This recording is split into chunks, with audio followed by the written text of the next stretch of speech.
നമുക്ക് ഡയറക്റ്റ് ചാർട്ടിലേക്ക് പോകാം. സോ കഴിഞ്ഞ ഒരു വീക്ക് നോക്കുകയാണെങ്കിൽ 13th മൺഡേ മുതൽ 18th സാറ്റർഡേ വരെ 18th സാറ്റർഡേ ഒരു സ്പെഷ്യൽ സെഷൻ ഉണ്ടായിരുന്നു.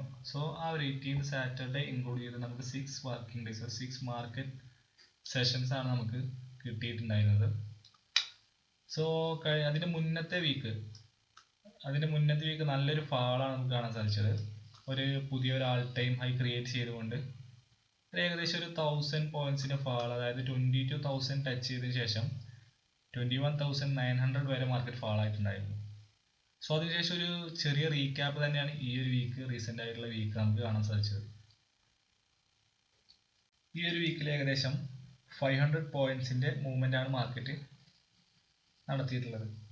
സോ അതിൽ നോക്കുകയാണെങ്കിൽ നമുക്ക് മനസ്സിലാവും 21,800 വരെ മാർക്കറ്റ് ഈ ഒരു വീക്കിൽ വന്നിട്ടുണ്ടായിരുന്നു. സോ അതിനുശേഷം 22,520 വരെ മാർക്കറ്റ് മൂവ് ചെയ്തിട്ടുണ്ട്. അതുപോലെ ഹയർ ടൈം ഫ്രെയിം എടുക്കുകയാണെങ്കിൽ നമുക്ക് മനസ്സിലാവും ഒരു ട്രെൻഡ് ലൈൻ നിഫ്റ്റി ഫോളോ ചെയ്യുന്നുണ്ട്. ഇതിപ്പോൾ ഡേ ചാർട്ടാണ് ഞാൻ എടുത്തിട്ടുള്ളത്. നമുക്ക് ഇവിടെ കാണാം ഈ ഒരു പോയിന്റ്സുകൾ മാർക്ക് ചെയ്താൽ നമുക്ക് മനസ്സിലാകും ഒരു ട്രെൻഡ് ലൈൻ നിഫ്റ്റി ഫോളോ ചെയ്ത് പോകുന്നുണ്ട്. അതായത് ഇപ്പോൾ ലാസ്റ്റ് ഫാള് ഉണ്ടായതിനു ശേഷവും ഇപ്പോൾ ഒരു 13th ഒരു ചാർട്ട് നോക്കുകയാണെങ്കിൽ അതിൻ്റെ ഒരു ഡിപ്പ് കാണുന്നത് ഈ ഒരു ട്രെൻഡ് ലൈനിലായിട്ടാണ്. സോ ഈ ഒരു ട്രെൻഡ് ലൈൻ റെസ്പെക്ട് ചെയ്തുകൊണ്ട് തന്നെയാണ് നിഫ്റ്റി പോകുന്നത്. അതുപോലെ മുകളിൽ നോക്കുകയാണെങ്കിൽ ഈ ഒരു ആൾ ടൈം ഹൈ, മുൻപത്തെ ആൾ ടൈം ഹൈ റെസ്പെക്ട് ചെയ്തുകൊണ്ട് തന്നെയാണ് ഈ ഒരു ഫാൾ ഉണ്ടായിരിക്കുന്നത്. അപ്പോൾ മുൻപത്തെ ആൾ ടൈം ഹൈയിൽ ആ ഒരു സോണിൽ എത്തിയതിനു ശേഷം നല്ലൊരു ഫാളാണ് നമുക്ക് കാണാൻ സാധിച്ചത്. സോ ഈ ഒരു ട്രെൻഡ് ലൈൻ, അതായത് ഡൗൺ സൈഡ് നോക്കുകയാണെങ്കിൽ ഈ ഒരു ട്രെൻഡ് ലൈൻ റെസ്പെക്ട് ചെയ്യാനുള്ള ചാൻസസ് കൂടുതലാണ്. സോ മുകളിൽ നോക്കുകയാണെങ്കിൽ ഈ ഒരു ആൾ ടൈം ഹൈ ബ്രേക്ക് ചെയ്താൽ പുതിയൊരു ആൾ ടൈം ഹൈ ക്രിയേറ്റ് ചെയ്യാനുള്ള ചാൻസസ് ഉണ്ട്.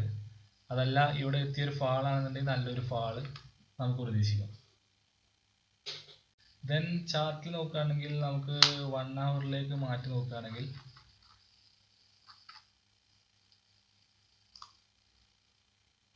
ഓക്കെ, ഇത് 15 മിനിറ്റ് ചാർട്ടാണ് ഇപ്പോൾ എടുത്തിട്ടുള്ളത്.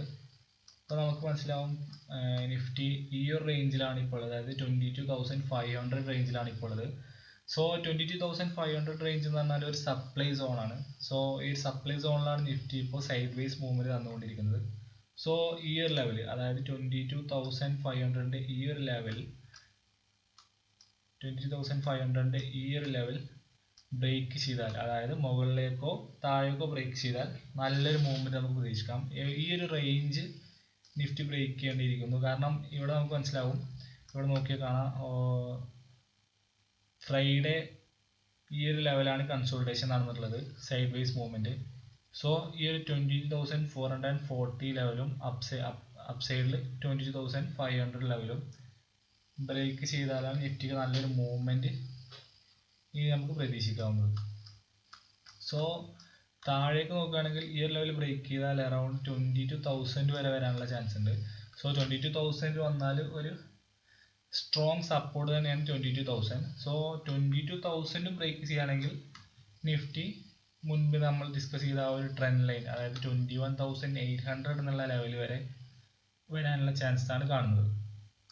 അപ്സൈഡ് നോക്കുകയാണെങ്കിൽ നമുക്ക് മനസ്സിലാകും 22,800 എന്നുള്ള ഒരു സ്ട്രോങ് റെസിസ്റ്റൻസ് ആണ്. സോ 22,800 ബ്രേക്ക് ചെയ്താലേ ഒരു പുതിയ ആൾ ടൈം ഹൈ നമുക്ക് കാണാൻ സാധിക്കുള്ളൂ. സോ ഇപ്പോഴത്തെ ആൾ ടൈം ഹൈ നമുക്ക് നോക്കി മനസ്സിലാവും 22,794 ആണ് ഇപ്പോഴത്തെ ആൾ ടൈം ഹൈ ക്രിയേറ്റ് ചെയ്തിട്ടുള്ളത്. സോ അതിന് മുകളിലേക്ക് 22,800 എന്നുള്ള ഒരു നല്ലൊരു റെസിസ്റ്റൻസ് സോൺ തന്നെയാണ്. അത് ബ്രേക്ക് ചെയ്താൽ മുകളിലേക്ക് ഒരു റാലി മേ ബി നമുക്ക് പ്രതീക്ഷിക്കാം. സോ 22,800 എന്നുള്ള ആ ഒരു ലെവൽ ബ്രേക്ക് ചെയ്ത് കഴിഞ്ഞാൽ ഒരു റാലി പ്രതീക്ഷിക്കും. പക്ഷേ ഈ ഒരു 22,000 ഫാൾ ആവാനുള്ള ചാൻസ് കൂടുതലാണ്. കാരണം നമുക്ക് മനസ്സിലാകും മുൻപത്തെ ഒരു ആൾ ടൈം ഹൈ ആ ഒരു സോണിൽ എത്തിയപ്പോഴാണ് മാർക്കറ്റ് നല്ലൊരു ഫാൾ തന്നിട്ടുണ്ടായിരുന്നത്. സോ മേ ബി അവിടെ എത്തിയാൽ ഒരു ഫാളിന് ചാൻസ് കൂടുതലാണ്. അപ്പോൾ ചാർട്ട് വൈസ് നോക്കുകയാണെന്നുണ്ടെങ്കിൽ ഡൗൺ സൈഡിൽ 22,000 എന്നുള്ള നല്ലൊരു സപ്പോർട്ട് സോണാണ്. സോ 22,000 ബ്രേക്ക് ചെയ്യുകയാണെന്നുണ്ടെങ്കിൽ 21,800 വരെ മേ ബി മാർക്കറ്റ് പോയേക്കാം. ആൻഡ് അപ്സൈഡ് നോക്കുകയാണെന്നുണ്ടെങ്കിൽ 22,800 വരെ മാർക്കറ്റ് മൂവ് ചെയ്യാം അപ്പ് സൈഡ് നോക്കുകയാണെന്നുണ്ടെങ്കിൽ. സോ അതിനുശേഷം ഒരു ഫാളിന് മേ ബി ചാൻസ് ഉണ്ടാവും. സോ OI അനാലിസിസും നമുക്കൊന്ന് ചെക്ക് ചെയ്ത് നോക്കാം. ദെൻ OI ചാർട്ട് ചെക്ക് ചെയ്യുമ്പോൾ നമുക്കിവിടെ കാണാൻ സാധിക്കും കാൾ സൈഡിൽ ഏറ്റവും കൂടുതൽ OI ബിൽഡപ്പ് ആയിരിക്കുന്നത് 23,000ലാണ്. സോ 23,000 എന്നുള്ളത് ഒരു സ്ട്രോങ് റെസിസ്റ്റൻസ് ലെവൽ തന്നെയാണ്. സോ ദെൻ 22,800 നമ്മൾ ചാർട്ടിൽ ഡിസ്കസ് ചെയ്ത പോലെ തന്നെ 22,800 1,28,000 OI ആണ് ബിൽഡപ്പ് ആയിട്ടുള്ളത്. സോ 22,800 എന്നുള്ള നല്ലൊരു സോൺ തന്നെയാണ്, നല്ലൊരു റെസിസ്റ്റൻസ് സോൺ തന്നെയാണ്. സോ ദെൻ പുട്ട് സൈഡിൽ നോക്കുകയാണെന്നുണ്ടെങ്കിൽ 22,000 എന്നുള്ളത് നല്ലൊരു സപ്പോർട്ട് സോൺ ആയിട്ടാണ് കാണുന്നത്. സോ 22,000 1,79,000 OI ആണ് ബിൽഡപ്പ് ആയിരിക്കുന്നത്. ദെൻ 21,500 നെക്സ്റ്റ് ഏറ്റവും കൂടുതൽ, അതായത് 2 lakh എബോവ് OI ആണ് 21,500. സോ 22,000 ബ്രേക്ക് ചെയ്ത് മാർക്കറ്റ് വീണ്ടും ഫാൾ ആവുകയാണെങ്കിൽ 21,500 ലെവൽ വരെ മാർക്കറ്റ് മൂവ് ചെയ്യാൻ ചാൻസ് ഉണ്ട്. ദെൻ 21,500 സ്ട്രോങ് സപ്പോർട്ട് സോൺ ആയി തന്നെ ആക്ട് ചെയ്യുന്നുള്ളതാണ് OI ചാർട്ട് നോക്കിയാൽ നമുക്ക് മനസ്സിലാവുന്നത്. സോ ഈ ഒരു OI ചാർട്ട് എന്നുള്ളത് ലാസ്റ്റ് മാർക്കറ്റ് സെഷൻ, അതായത് സാറ്റർഡേ വരെയുള്ള OI ചാർട്ടാണ്. സോ ഇതിൽ മോർണിംഗ് ചേഞ്ചസ് വരാം. ബട്ട് ഇപ്പോഴത്തെ സിറ്റുവേഷൻ വെച്ച് നോക്കുകയാണെന്നുണ്ടെങ്കിൽ പുട്ട് സൈഡിൽ 22,000 അതുപോലെ 21,500 പുട്ട് സൈഡിൽ ഏറ്റവും കൂടുതൽ OI ബിൽഡപ്പ് ആയിട്ടുള്ളത്. സോ അത് രണ്ടും നല്ലൊരു റെസിസ്റ്റൻസ് ആയിട്ട് തന്നെ, നല്ലൊരു സപ്പോർട്ടായിട്ട് തന്നെ ആക്ട് ചെയ്യും. ദെൻ 22,500 ഇപ്പോൾ നിൽക്കുന്ന ഒരു റേഞ്ചിൽ OI 1 lakh എബോവ് ഉണ്ട്. പക്ഷെ അവിടെ ഒരു സൈഡ് വൈസ് മാർക്കറ്റ് അല്ലെങ്കിൽ റേഞ്ച് ബൗണ്ട് മാർക്കറ്റിന് ചാൻസ് ഉണ്ട്. അവിടെ അത് ബ്രേക്ക് ആയി കഴിഞ്ഞാൽ 22,000 വരെ താഴേക്ക്, അതായത് ഡൗൺ സൈഡ് പോകണമെങ്കിൽ 22,000 വരെ പോകാം. അതും ബ്രേക്ക് ആയാൽ 21,500. ദെൻ അപ്പർ സൈഡ് നോക്കുകയാണെന്നുണ്ടെങ്കിൽ 22,800. അത് ബ്രേക്ക് ചെയ്ത് കഴിഞ്ഞാൽ 23,000 എന്ന ലെവൽ വരെ മാർക്കറ്റ് പോയേക്കാം. ദെൻ OI അനാലിസിസും അതുപോലെ ചാർട്ട് അനാലിസിസും വെച്ച് നോക്കുകയാണെങ്കിൽ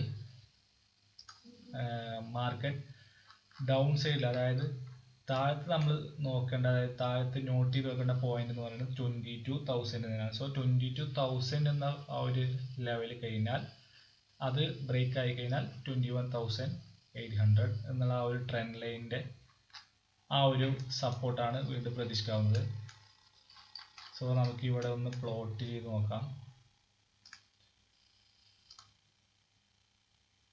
അതായത് നാളത്തേക്ക് വാച്ച് ചെയ്യാനുള്ളത് 22,000, അതായത് ഡൗൺ സൈഡിൽ 22,000ഉം ദെൻ അതും ബ്രേക്ക് ചെയ്ത് കഴിഞ്ഞാൽ ഈ ഒരു 21,800 എന്നുള്ള ഈ ഒരു ട്രെൻഡ് ലൈനുമാണ് ഡൗൺ സൈഡിൽ നമുക്ക് നാളെ വാച്ച് ചെയ്യാനുള്ളത്. ദെൻ അതും അതും ബ്രേക്ക് ചെയ്ത് വീണ്ടും ഫർദർ ഫാൾ ആവുകയാണെന്നുണ്ടെങ്കിൽ 21,500 എന്നുള്ളതാണ് സ്ട്രോങ് ആയിട്ടുള്ള ഒരു നെക്സ്റ്റ് സപ്പോർട്ട് സോൺ എന്ന് പറയുന്നത്.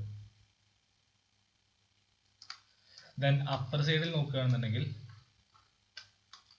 ഈ 22,500 എന്നുള്ളത് തന്നെ ഒരു നല്ല സോണാണ്. കാരണം ഇവിടെ കഴിഞ്ഞ 2 ദിവസമായിട്ട് ഈ ഒരു സോണിലാണ് നല്ല ഒരു കൺസോൾട്ടേഷൻ കാണുന്നത്. സോ ഇത് ബ്രേക്ക് ചെയ്ത് അപ്പ് സൈഡിലേക്ക് മൂവ് ചെയ്യുകയാണെന്നുണ്ടെങ്കിൽ 22,800 വരെ മാർക്കറ്റ് മൂവ് ചെയ്തേക്കാം.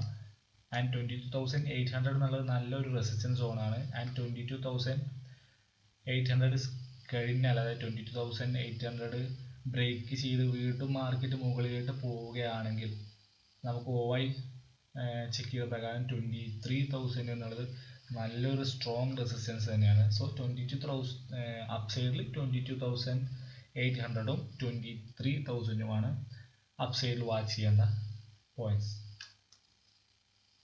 ദെൻ നിഫ്റ്റി ബാങ്കിലേക്ക് നോക്കുകയാണെങ്കിൽ നിഫ്റ്റി ബാങ്കും നിഫ്റ്റിയിൽ സൂചിപ്പിച്ച പോലെ തന്നെ മുൻപത്തെ വീക്കത്തെ ഒരു ഫാളിന് ശേഷം, അതായത് നിഫ്റ്റി ബാങ്ക് ഓൾമോസ്റ്റ് 49,974 വരെ മൂവ് ചെയ്തിട്ടുണ്ടായിരുന്നു. അതായത് 50,000 ടച്ച് ചെയ്തില്ല എന്നുള്ള ആ ഒരു ലെവലിലാണ് നല്ലൊരു ഫാൾ ഉണ്ടായിട്ടുള്ളത്.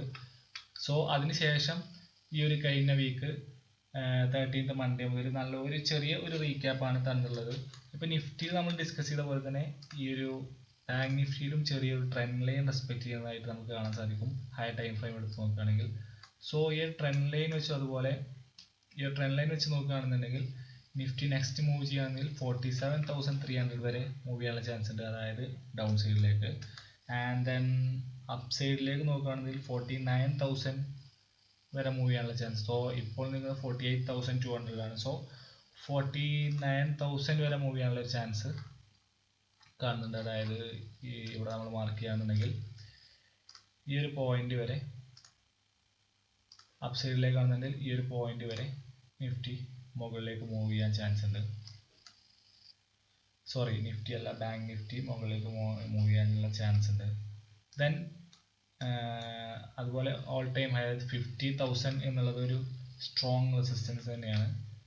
ദെൻ അഗെയിൻ നിഫ്റ്റിയിൽ പറഞ്ഞ പോലെ തന്നെ ബാങ്ക് നിഫ്റ്റിയിലും ഈ ഒരു സോൺ, അതായത് 48,200 സോണിൽ നല്ലൊരു സൈഡ് വേസ് മാർക്കറ്റാണ് ഇപ്പോൾ 2 days ആയിട്ട് നമുക്ക് കാണാൻ സാധിക്കുന്നത്. സോ അത് ബ്രേക്ക് ചെയ്തിട്ട് മുകളിലോട്ടാണെങ്കിലും താഴോട്ടാണെങ്കിലും നല്ലൊരു മൂവ്മെന്റ് വരാനുള്ള ചാൻസ് ആണ് കാണുന്നത്. സോ ഡൗൺ സൈഡ് ആണ് വരുന്നുണ്ടെങ്കിൽ ഒരു 47,300 അല്ലെങ്കിൽ 47,400 ലെവൽ വരെ ബാങ്ക് നിഫ്റ്റി വരാനുള്ള ചാൻസ് ഉണ്ട്. അപ്പ് സൈഡ് ആണെന്നുണ്ടെങ്കിൽ ഒരു 49,000 വരെയുള്ള പോകാനുള്ള ഒരു ചാൻസ് ആണ് കാണുന്നത്. സോ എല്ലാവരും നിഫ്റ്റിയിലായാലും ബാങ്ക് നിഫ്റ്റിയിലായാലും പോയിന്റ്സ് എല്ലാം വാച്ച് ചെയ്തുകൊണ്ട്, അതായത് ഇമ്പോർട്ടൻറ്റ് പോയിന്റ്സ്, ഇമ്പോർട്ടൻറ്റ് സോൺസ് എല്ലാം വാച്ച് ചെയ്തുകൊണ്ട് ട്രേഡുകൾ ഇനിഷ്യേറ്റ് ചെയ്യുക. സോ നെക്സ്റ്റ് മാർക്കറ്റ് കഴിയുന്നതിന് ശേഷം പോസ്റ്റ് മാർക്കറ്റ് സെഷനുമായിട്ട് നമുക്ക് വീണ്ടും കാണാം.